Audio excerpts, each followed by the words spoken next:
Hello everyone and welcome back to another video.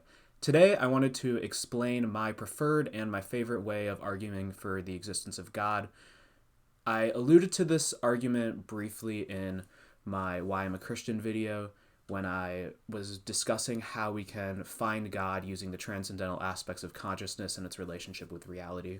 And this argument ultimately belongs to a broader family of arguments for God known as the Transcendental Arguments for God, which are ultimately, it's the type of argument that convinced me of the existence of God. This type of argument is pretty popular in YouTube apologetics circles with people like Jay Dyer. I don't agree with everything Jay Dyer says, and my formulation of this argument might be slightly different from his. I'm not the same as Jay Dyer. I'm different from him. We're two different people, interestingly enough. And I wanted to, in this video, give my own formulation of this argument based on my own philosophical understanding and my own knowledge of the subject. I'm not a philosophy major by any means. I majored in math in college, and I have studied philosophy as more of a hobby on the side. So if anything is incorrect in this video, or if there's any weird formulations that don't make philosophical sense or are not rigorous enough, just understand that I'm not an expert on the subject. But I hope, for anyone watching this video, I hope this video and this explanation of the existence of God will be helpful for anyone curious about how to rationally justify God's existence. And if it's not, I hope it's at least something interesting for you to consider and can serve as some sort of jumping off point for you in your own philosophical inquiry and your own ways that you're thinking about God and trying to understand God's existence. So with that in mind, for the remainder of this video, I want to kind of jump into the premises of this argument in more depth, just go through one by one explaining each of the premises and explain why I believe in each of them. But before we start as well, I wanted to clarify what this argument's trying to do. The goal of this argument, I guess I wanted to clarify that just so that people don't criticize the argument in the comments for not doing something that it's not even trying to do. So to begin with, I'll start with framing the scope of this argument. To begin with, the scope of this argument is arguing for a God. I'm not claiming in this video to be proving the Christian God or the Muslim God or the Buddhist God or the pantheist God or the deist God. I'm just trying to argue generally for a God. Ultimately, I do think that my premises imply the Christian God, the Christian formulation of God in particular, but that is beyond the scope of this particular video. To go into that would require many more details and things that I haven't fully formulated yet in a very clear, explicit way, and would make this video significantly longer. I think in the future I want to go through and write everything down, think about everything for a week. That's how I tend to write these videos, is I'll spend a week thinking about things and writing things down, and just watching videos on the subject and trying to understand exactly how I want to flesh this out explicitly in a clear way. And I want to do that before I explain how this argument applies to the Christian God in particular. So to begin with, the scope of this video, I'm arguing for a God. So please, commenters, refrain from saying like, oh, you're not proving the Christian God. Why do you believe in the Christian God? I'll get into that in the future video. I'm not trying to make 10-hour tirades here that nobody's going to watch. Additionally, I wanted to explain more of a theological point. This argument is serving to point to God. It's not trying to encompass all of what God is. It's trying to use the things that we have in reality to point to God. God is beyond our finite, limited minds. So we can't fully capture his entire being in our own rational, logical justifications. But what we can do, and I think the proper approach to trying to explain the existence of God, is starting with things that we can see, starting with God's effects on reality, and using those to see that they point to God. And that's sort of what this argument ultimately is trying to do. I think this would be the way to justify God if he did exist. Okay, so with all of that out of the way, let's actually jump into the first premise of the argument. And this premise is going to be sort of defining what a transcendental is. So to begin with, let's type out premise 1. Premise 1, transcendentals, and sorry if there's any misspellings, such as truth, reason, logic, induction, uniformity of nature, space, time, goodness, beauty, etc., are conditions for the possibility of human experience and cognition. They structure how rational beings relate to and understand the world. So starting out, I wanted to give a brief explanation of what transcendentals are in this premise, and I wanted to include a lot of examples for this particular explanation. So here I have a list of examples: truth, reason, logic, induction, uniformity of nature, space, time, goodness, beauty, etc. There's not a totally conclusive list that contains every single transcendental, and I don't think any attempt to do so would be fruitful. But this, I just wanted to give some examples of things that are conditions for the possibility of our particular way of viewing the world and our particular way of having conscious experience and thinking about the world and coming to conclusions of the world.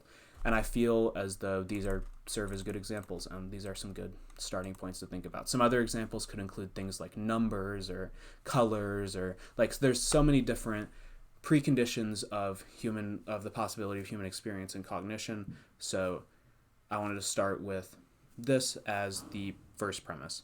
And this premise basically begins by explaining what transcendentals are. They're preconditions for the human experience of the world. To be a human means to perceive and understand the world through the means of these transcendental conditions. For example, let's jump into an example, because I want to avoid this being too lofty, too what's the word I'm looking for? Too conceptual, too abstract. So, but I mean, this is by nature is going to be abstract because we're thinking about preconditions for thinking in and of themselves. But let's think of an example first. So, for example, all of our perception is inseparable from space and time. If you think about the way we perceive, the way we have sight, we see things all coming onto one flat screen of our eyes. On top of that, we impose this concept of space. Our minds impose this concept of things are this far away from each other. There's this sense of depth that gets added into this. Additionally, there's the same thing with time. We perceive time as something that we're flowing through. We perceive things in one point of time. There's no way to separate human perception from these things, space or time. All human perception is contextualized by it, and experience without it is not even conceivable by our minds. These are preconditions for the way that we can even perceive the world. But obviously, human cognition does not stop at, or human thought does not stop at perception alone. It doesn't stop at the perceptual level, at the things that we see at our senses. It moves into concepts. It moves into forming conclusions from that. And additionally, another example of this would be the precondition of the uniformity of nature. All science, all human knowledge presupposes the uniformity of nature.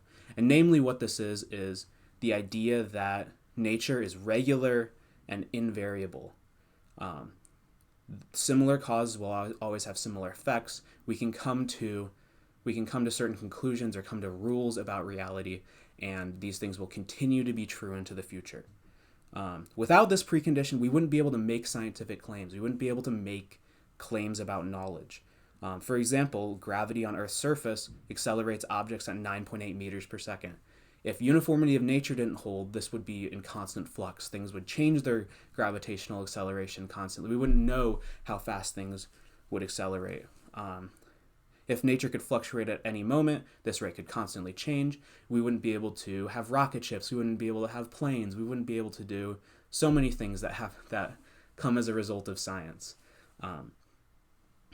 Now, for the sake of brevity, I'm not going to elaborate on every single one of these things. There's no conclusive list, but I wanted to start by explaining what these things are. But I will note here that certain things in this list, especially like goodness and beauty, they require significantly more elaboration and nuance that is beyond the scope of this video. Goodness is the producer of the entire field of ethics, beauty, the field of aesthetics. There's so much more to say on each of these subjects and what exactly it means that they're transcendentals and what their transcendental nature actually means for humanity. But I'm going to include them in the list because I think they are examples. But elaborating on them is beyond the scope of this particular video. Regardless of this, the key point is that there's these things called transcendentals, and they function as these foundational categories of understanding or foundational conditions of understanding. They make our experience intelligible, and without these preconditions, the coherence of our perception and our thought and our derivations from perceptions and thought and all our abstract ideas would collapse. Without these preconditions, the coherence of our perception and thought would collapse. And that underscores their critical necessity to our entire way of thinking and our entire coherence of thought. Okay, so that's premise one, just explaining what transcendentals are. And now let's go to premise number 2.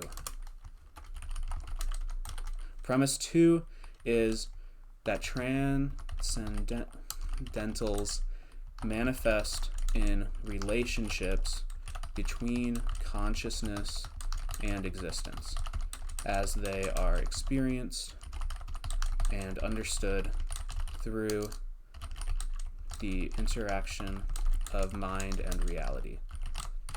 Interestingly, this is something that Rand acknowledges. This is something objectivism acknowledges. Transcendentals, these preconditions for human knowledge, they are not inherent properties of reality.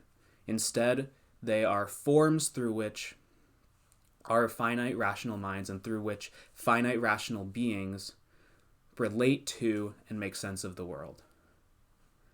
This premise is crucially important because it frames transcendentals as epistemic conditions. So epistemic conditions, that means conditions for how we know what we know. Epistemology is the branch of philosophy that explains how we know things, how we can come to conclusions about truth. So it frames transcendentals as epistemic conditions that necessarily involve the mind in some way, rather than intrinsic ontological features of reality. Ontological just means of the nature of being. It's a branch of metaphysics that studies the nature of things, what things are, what things are, basically. So the premise is important in that it frames transcendentals as epistemic conditions necessarily involving the mind, rather than intrinsic ontological features of reality.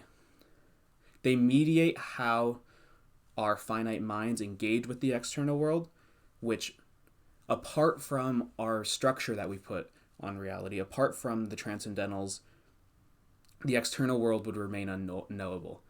The way we perceive the world, we have to, our perception of the world implies that we have to conceive it in a form. It comes in a certain form. That's crucial to understand here. And without these transcendentals, we wouldn't have the experience of the world.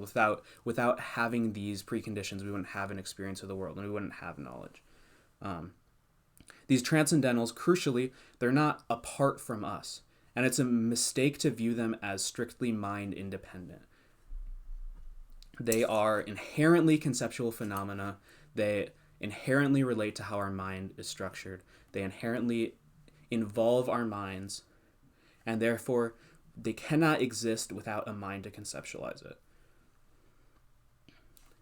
For example, let's consider the transcendental of reason. Reason is how our mind interprets the world and how we come to conclusions about the world. Then there comes the question of, where is reason in reality? Why must the world continue to behave according to our conception of reason? Where is reason apart from our minds? It doesn't exist apart from our minds. It's a relationship. It encompasses consciousness and existence. there's a necessary conscious component to it. Okay, let me get a drink of water just because I was coughing a little there. With that in mind, let's move on to the next one of the next premise, which is premise 3. These transcendentals exhibit universality and necessity across all rational beings. In other words, the consistency of the transcendentals across these in other words, all rational beings share these transcendentals. They're consistent among rational beings, and the consistency of rational beings implies the shared objective structure that transcends our personal or cultural subjectivity. So these transcendentals are universal. They apply to all of us regardless of our particular context, regardless of our particular culture, or regardless of who we are. It applies to all of us, and they are necessary for our understanding of the world. We depend on these transcendentals. Every single human being perceives the world, for example, in a spatio-temporal form, through the lens of time and space. And every single human being relies on logic and reason to come to conclusions and come to form concepts based on their perceptions. We constantly utilize all of these transcendentals in all of our perceptions and thoughts, and we need them. They have a sort of necessity in how we relate to the world. Without these transcendentals, the world would be completely incomprehensible to us. And to go even further, it would be imperceptible to us. We need the transcendentals to even have perception of the world. So all human beings have these transcendentals included, and they have a certain necessity to all rational beings. So all of us have them, universal. There is necessity to them. And they also, another important thing here is that these transcendentals apply to rational beings. Human beings are, the definition of human beings that I'm going to move with here is that we are rational beings. We are beings with a mind, we form concepts, we come to conclusions about the world. So we are rational beings. We are beings with minds. We are beings that are conscious. We are beings that form concepts. We are beings that understand the world and form principles about the world. So I think all of these points underscore the universality of consciousness, of transcendentals. We all depend on them, and their necessity. We all need them. So there's two aspects of that. We all need them, universality, and we all need them, necessity.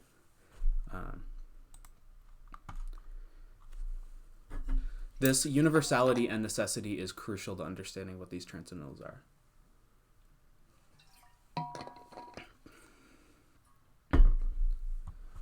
Now, the next point, we're going to go into premise 4. Premise 4. Finite minds, being subject to error and variation, lack the capacity to generate or sustain necessary and universal structures, suggesting that the source of transcendentals must transcend individual cognition and temporal limitations. Let me spell that right. Limitations and be grounded in an invariant framework that transcends any individual finite mind. So the key point here is that basically the transcendentals, they can't be located in a single mind. It's not possible to say that the transcendentals just exist in my mind. I come up with all these transcendentals. I come up with truth, reason, logic, induction, uniformity of nature, space, time, goodness, beauty. It's all in my own mind. It all comes from my own individual finite mind. The issue with this is our minds are fallible, they're finite, they're changing, and they're contingent. So they can't possibly serve as a grounding for universal necessary transcendentals. The finiteness of our minds implies that they are not universal. How can this one mind come up with these transcendentals that apply to all human beings? How can my mind alone be the justification for that? Additionally, my individual mind is not of necessary existence. It's contingent. It's contingent on my parents giving birth to me and raising me, and the particular aspects of the way that my mind is structured, the way that it is, comes from all these different changing circumstances and influences on my brain and different things like that. So the way that my mind is actually structured is contingent. It can change. It can constantly be in flux. There's no single focus point that would allow for transcendentals that have necessity in the way that they are, such as truth and reason and logic. There's no reason for my mind to be able to produce transcendentals that have necessary existence in the way that they are, because my mind could change and logic therefore could change, and or reason could change along with the way that my mind is changing. For an example of this, let's consider an example of accusing someone of being unreasonable. When we do this, we are implicitly pointing to a violation of reason, implying that there's the shared universal framework that doesn't change over time. We can accuse people way in the past of being unreasonable. I can accuse somebody in 1500 BC who believes that lighting a fire underneath this specific cave will cause rain to come down. I can accuse them of being unreasonable. I can go way back in time and accuse people of being unreasonable. I can accuse people in the future who may hold certain things of being unreasonable. This implies the shared universal framework that all of us hold to, that doesn't change over time. It's necessary in the way that it exists. Not just the thoughts of a single finite person's mind. Their mind could be an error. They could have changing thoughts. That whole idea that the mind could be an error implies that we're citing towards some transcendental that's apart from this individual mind. For example, Billy could think that 1 + 1 = 3, and then tomorrow he could think 1 + 1 is 4, and then he could even disagree with Joe, who thinks that 1 + 1 is 5. There's no necessity to these truths if they're only grounded in these individual minds. And I think this ability for minds to our individual minds to be finite, not universal, not applicable to everyone, and to be changing, to not have necessary structures in the way that they are, that undermines the universality and the necessity of the transcendental framework. As a result of this, the transcendentals need some grounding outside of our individual minds. So they must be grounded in some invariant framework that transcends any individual finite mind.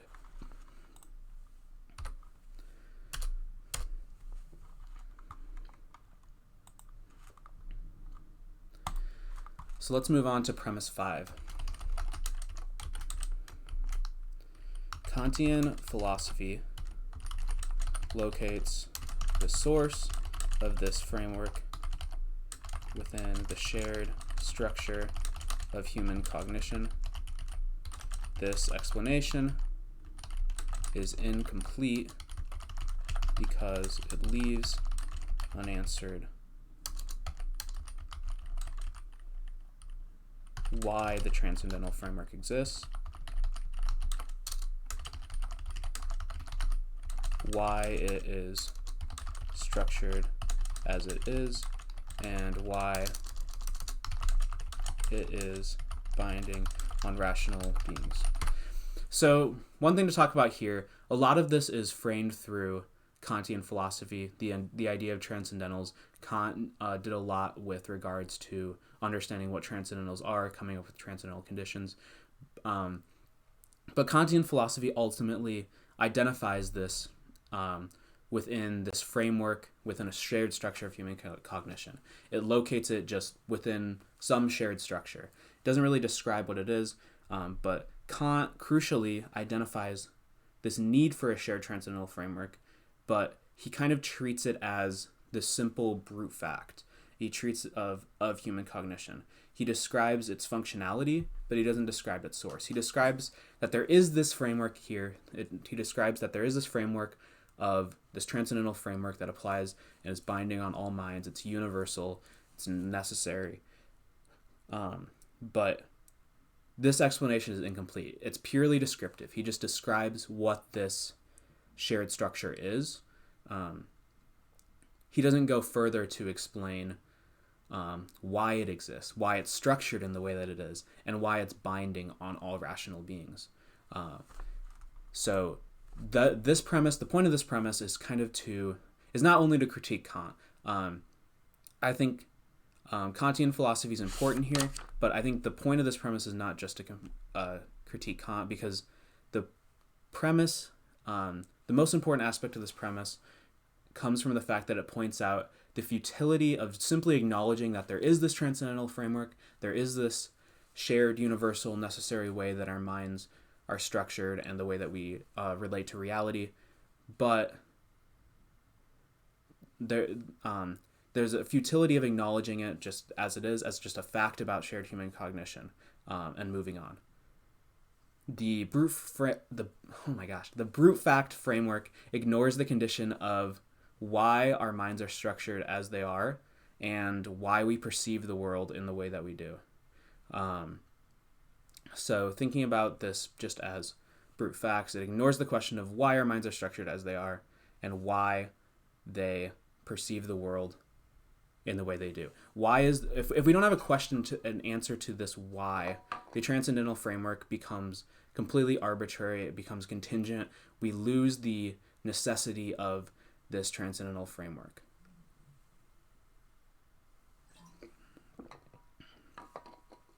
So that is why asking this question of why this framework is as it is, why it exists, why it's structured how it is, why it's binding us, that's why that's important.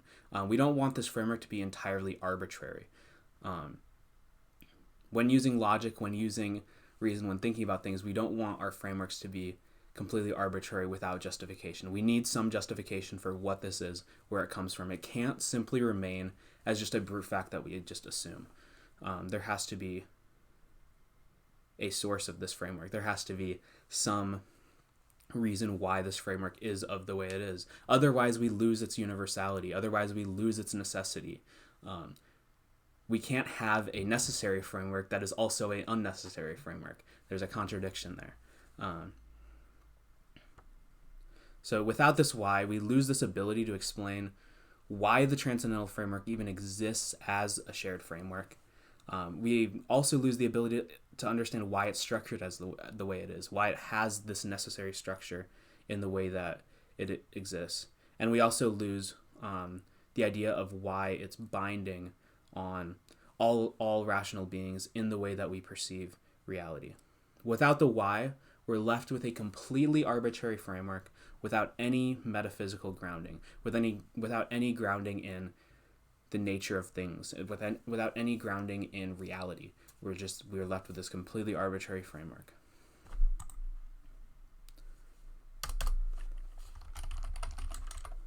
So next, let's move on to premise 6. Premise 6 is the universality, necessity, and intelligibility of the transcendental framework requires an ultimate source that is itself universal, necessary, and rational. This source cannot Actually, I don't need to include that part. That's a part for me to explain. Okay, so the next premise is that the universality, necessity, and intelligibility of the transcendental framework requires an ultimate source that is itself universal, necessary, and rational. So this source cannot be finite, it can't be contingent, it can't be dependent on human cognition, as that would undermine its universality, that would undermine its necessity. The characteristics of the transcendental framework mirror those of its source. That's kind of the point of this premise. The transcendental framework has certain characteristics, and its source also has to mirror that of its source. It can't come from a lesser source. It can't arise from finite minds. So let's begin with universality. So universal applicability, it implies a omnipresent foundation. It implies something that exists everywhere. It implies something that exists in all minds. That's just what universality is. So it implies something that exists universally. Necessity implies an eternal and unchanging origin. If it is necessarily as it is, it can't come into existence and pop out of existence or change constantly. It is necessarily this way. It has always been this way. That's what necessity implies. Rationality implies an inherently intelligent cause. Since this is binding on rational beings, and it's inherent in how rational beings understand and explain the world, the source of it also must be rational. The source must also have rationality. It must have an inherently intelligent cause.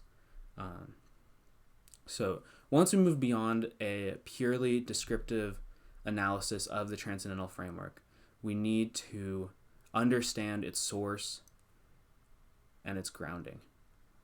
As established in premise 4, finite minds alone are not enough to account for the universality and necessity of this framework on their own. Finite minds are not sufficient to demonstrate or to ground a universal or necessary transcendental framework. As a result, we need a source that is also universal and necessary. Additionally, the transcendental framework has to be rational, as I've explained, as what it does is make reality intelligible to rational beings. This implies a rational source, as rationality is a highly ordered and structured quality that just can't arise from completely random matter, or from complete chaos. It has to arise from something that is ordered, structured, rational, like the framework that it is being produced. With a non-rational source, there's no explanation for why this framework is rational, for why it is ordered and structured in the way that it is, rather than just completely arbitrary, rather than just something that arises randomly. Okay. With this in mind, with the idea that the transcendental framework must ultimately arise from a source that is itself universal, necessary, and rational, like the framework itself, that the framework itself must be grounded in something with those properties as well. Let's jump into the last premise, and this is where God is finally introduced. So premise 7. The best and most coherent explanation for the existence of a universal and necessary transcendental framework is a rational, eternal, and unchanging mind, God, who structures this framework and makes it known to us. This divine mind not only grounds the conditions of cognition, but also provides the metaphysical foundation for the Transcendentals, ensuring their coherence, objectivity, and applicability. Okay, so this is the final premise, and this is where God is introduced. And basically, the whole point of this premise is to explain that alternative explanations for the necessary and universal transcendental framework, such as impersonal metaphysical principles or emergent properties of the universe, so different things like Platonism or naturalism, fail to account for the rationality and intelligibility of the Transcendentals. And they also fail to account for their universality and their necessity. A divine mind uniquely satisfies the requirements of universality, necessity, and rational coherence. There is nothing besides this unchanging, rational, eternal mind that can possibly ground this transcendental framework that is universal, necessary, and rational. Note that this is still a premise. This does not inherently follow from all of the premises. Until now, it's possible to argue that there's other explanations. I don't think any of those explanations would be coherent with any of these premises, but this is still a premise because you need some premise introducing the concept of God before you get to the conclusion that this God exists and is the necessary grounding for these transcendentals. So I think with a proper understanding of the other premises and the nature of the transcendentals, the best explanation is that God uniquely fills the requirements to be the ultimate source and grounding of the transcendentals. My claim here specifically is that God uniquely fills this role. That's why I have this the label of this as the uniqueness of God up above. That's why that's the title of this. I believe that all other attempted explanations of this that can be found in naturalism, Platonism, Kantianism, objectivism, which ultimately would do this in a similar way to how naturalism would do it, but etc., they all fall short based on some of the premises from before. For example, and I'm not going to get into every other possible framework or every other possible explanation of how we can ground the transcendentals, but as an example of this, transcendentalism is constrained by the fact that it is material and the fact that it's contingent, whereas transcendentals are universal. They're independent of time, space, perspective, necessary. They're immutable and not dependent on physical conditions. They are immaterial. They're not reducible to physical properties, and they're rationally binding. They're essential for intelligibility and reasoning itself. Naturalism on its own does not provide a account for all of these properties of the transcendentals. And I think that one example of a good argument that encompasses this fairly well is Alvin Plantinga's evolutionary argument against naturalism. And I think that illustrates this point well. If naturalism is true, we have no reason to believe that our beliefs are reliable.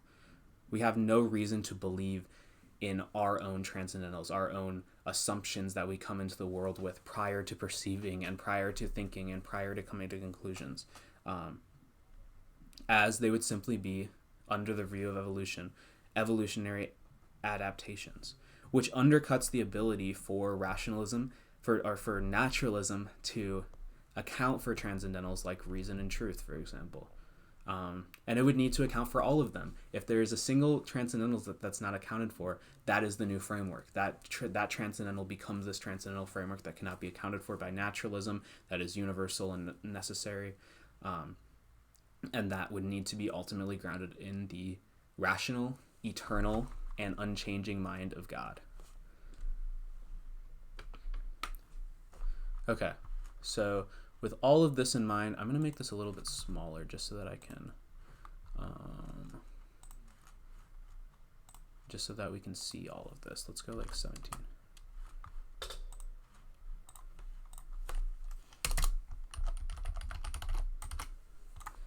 So with all of this in mind, let's jump into the conclusion. So, as you probably can guess, ultimately with all of these seven premises combined, we get to the conclusion that based on these premises, we reach the following conclusion. Therefore, the proper relationship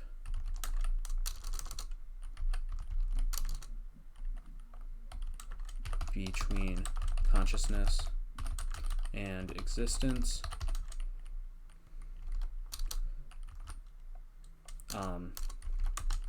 and the transcendentals that arise from this relationship is ultimately grounded in the mind of God. So the main point of this conclusion is basically the idea that the proper relationship between consciousness and existence, which basically is the transcendentals arise from this relationship, and they define what this relationship is. The transcendentals, the proper relationship between consciousness and existence, is ultimately grounded in the mind of God. And if these are ultimately grounded in the mind of God, that obviously means that God exists. So this is the argument that I would use, or my formulation of this argument that I wrote this week, to explain why I think the Transcendentals ultimately point to the existence of God, because they have a necessary grounding in the mind of God. So let's just read through this entire argument once again, now that it's all written out for you all to see. Premise 1. Transcendentals, such as truth, reason, logic, induction, uniformity of nature, space, time, goodness, beauty, etc., are conditions for the possibility of human experience and cognition. They structure how rational beings relate to and understand the world. Premise 2. Transcendentals manifest in relationships between consciousness and existence as they are experienced and understood through the interaction of mind and reality. Premise 3. These transcendentals exhibit universality and necessity across all rational beings. Premise 4.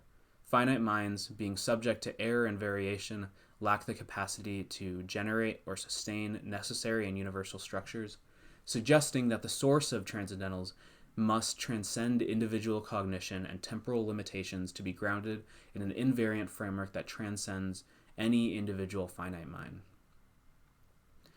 Premise 5. Kantian philosophy locates the source of this framework within the shared structure of human cognition. This explanation is incomplete because it leaves unanswered why the transcendental framework exists, why it's structured the way that it is, and why it is binding on rational beings. Premise 6. The universality, necessity, and intelligibility of the transcendental framework require an ultimate source that is itself universal, necessary, and rational.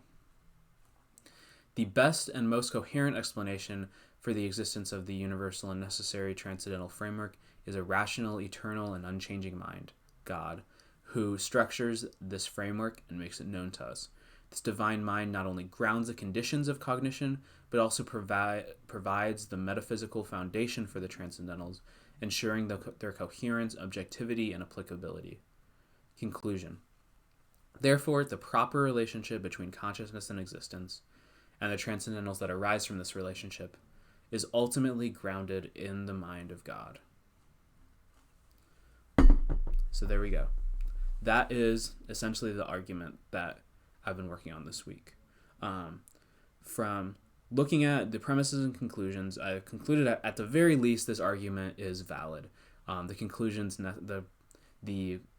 necessarily follows from the premises. I think, honestly, like, you could do this argument and have it be simply the idea that there are these transcendentals, there is a proper relationship between consciousness and experience. The most coherent explanation for this is God. Therefore, these things imply the existence of God. You could start with these things exist, transcendentals exist. God is necessary for them to exist. Therefore, God exists. That would be like this very simplified stripped back structure of that argument. and that would be a valid argument. And ultimately what's happening here, I'm trying to flesh out what exactly transcendentals are, what properties they exhibit, why there's a need for a transcendental framework, and then at that point I'm adding in the rational, eternal, unchanging mind, which is God, and then explaining that that's a necessary precondition for those things. Since those things exist, then God must exist as well. So, with all that in mind, if basically the validity of the argument means that if all the premises are true, then the conclusion is true. But if you don't believe in God, you probably disagree with at least one of the premises. Likely premise 7, any atheist would disagree with. But I personally believe that it's sound, and I encourage you all to spend some time considering these premises in your own time and try to form a conclusion on your own. I think the force of this argument comes from the fact that all human beings, all rational beings, including atheists, implicitly accept a transcendental framework in all of our thought and perception. They just don't accept its source. They don't accept its grounding. And they don't accept its justification. Without grounding in the mind of God, the very conditions that make their understanding of the world possible are entirely arbitrary, and that means assumed without justification. And if they can do that, if they can assume all of these things, if they can assume truth, reason, logic, induction, uniformity of nature, I could list these things. I've probably listed these things so many times throughout this video, so I won't do it again. If they can assume all of these things without justification, why can't I just assume God without justification? I could do that. It would have just as much grounding as they would have for their beliefs in the naturalistic framework. However, I don't do that. I don't assume God without justification. I see the effects of God in the world. I see them on the way that we perceive the world, on the transcendentals, on these transcendent properties of our cognition and how we experience the world. I don't assume these without justification. I have a justification in the nature of the very means through which I perceive and understand the world. It's here in every single perception. My justification for God is in every single thing that I perceive, every single thought that I have, every single perception implies God. And I think this type of argument is actually so fitting to be an argument for the existence of God. If a God does exist, it makes sense that this type of argument would exist and would be a sound argument, because God would be a necessary precondition for knowledge. And I think that the atheistic arrogance in just accepting these transcendentals without justification and without grounding, it reminds me of what Paul said in Romans when he says, "For what can be known about God is plain to them, because God has shown it to them. For his invisible attributes, namely his eternal power and divine nature, have been clearly perceived, ever since the creation of the world, in the things that have been made. So they are without excuse. For although they knew God, they did not honor him as God or give thanks to him, but they became futile in their thinking, and their foolish hearts were darkened. Claiming to be wise, they were fools. They became fools." Romans 1:19-22. That's from the English Standard Version, or the ESV. Now, with all of this in mind, thank you all for watching this video. It's been 50 minutes now, so let's open the floor to the comment section. I'm sure there's something that I didn't explain as clearly, or I also had a sore throat throughout this whole video. It got scratchy early on, so it was like struggling to like not cough as I was talking and like taking sips of water throughout. But we got through it. We got through the 50 minute tirade. So now let's open up the floor to the comment section. And once again, I'll try to respond to comments, at least like on the first couple days. But I'm realizing more and more that I don't always have the time to respond to all of these comments, and there's so much thought that I want to put into all my response to these comments. There's so much I want to explain. I don't always have time to get to everything. But do know that I do read everything, and if I find one of the comments particularly interesting, I'll try to respond to it when I have time, but no promises for now. It's busy with holidays and work and everything, so I'll try to get to stuff when I have time. But yeah, I do read everything. But with all that in mind, we're at 50 minutes now. Thank you all for watching, and I hope to see you all in the next video. Peace.